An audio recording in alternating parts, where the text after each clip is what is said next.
chewing on a piece of grass, walking down the road.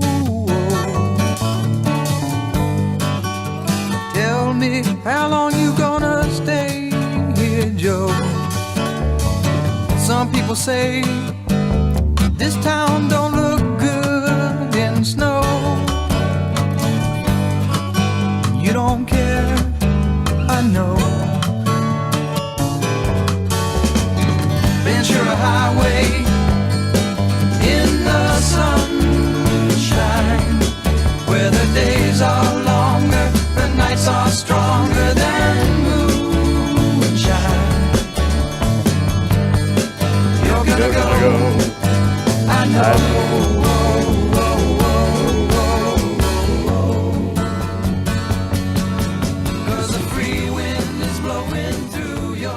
Free wind is blowing through my hair, sort of. So hi there, welcome back to the final wine of our August club features for Spill Wine Bar in Winter Springs, Florida.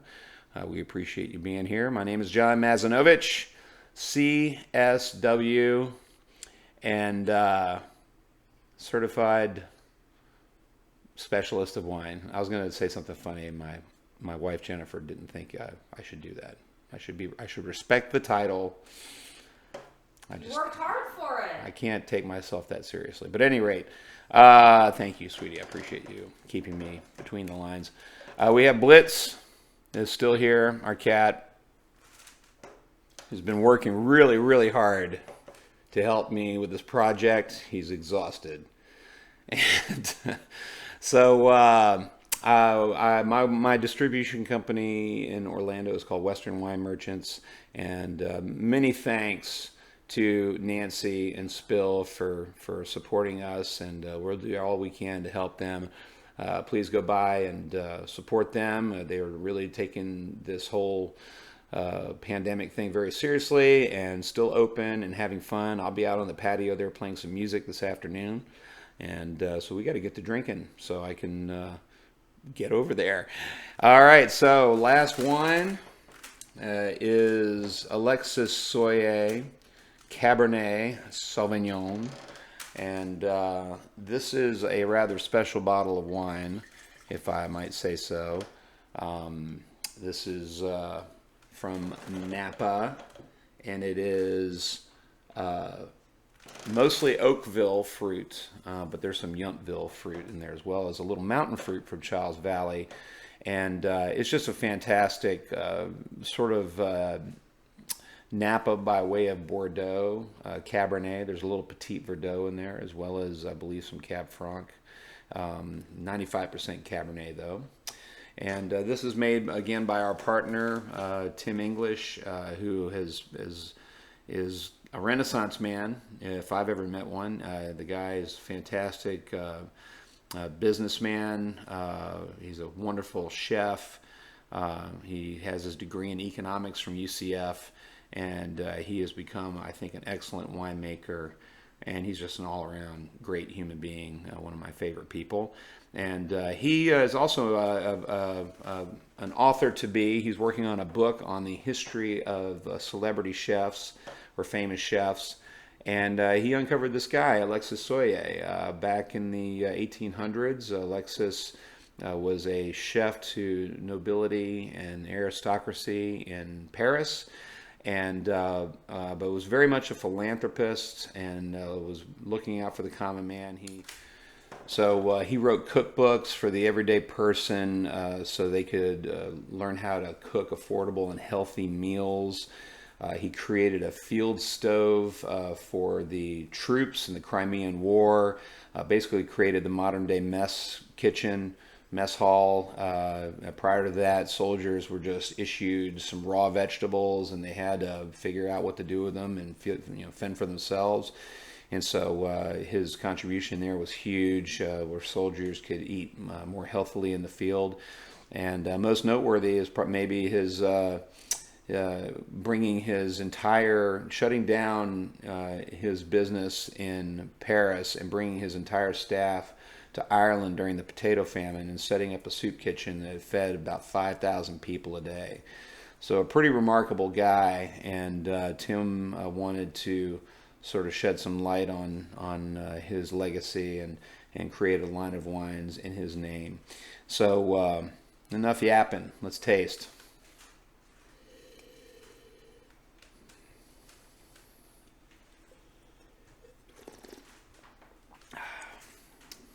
That's so in keeping with Tim English's the winemaker's MO. He really likes food friendly wines, and so he's not looking for, he doesn't like residual sugar. He's not a fan of a lot of oak influence on the wine that covers up the fruit flavors and components.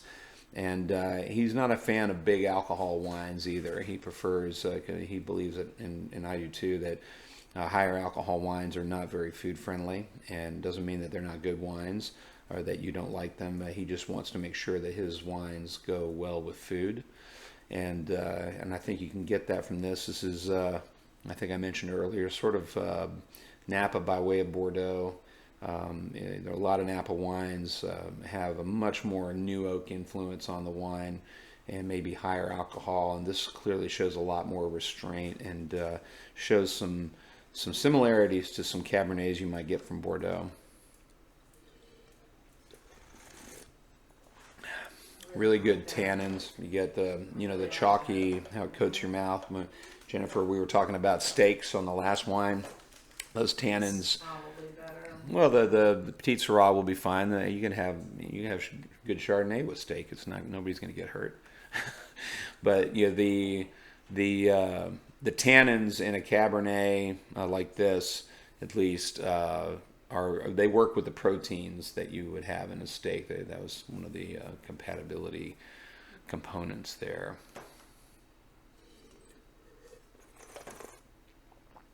Blitz agrees. Blitz, take a load off. Man, lazy cat.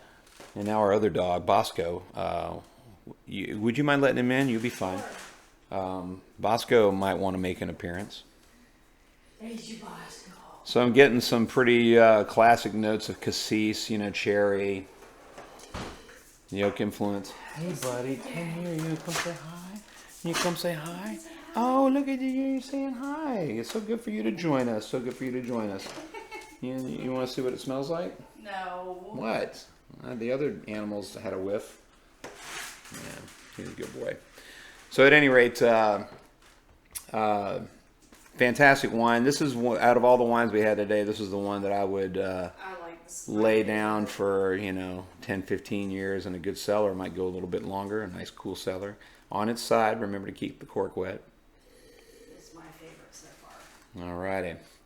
So, all righty. Well, I'm going to get moving, but I really appreciate you guys joining us and supporting Spill and me.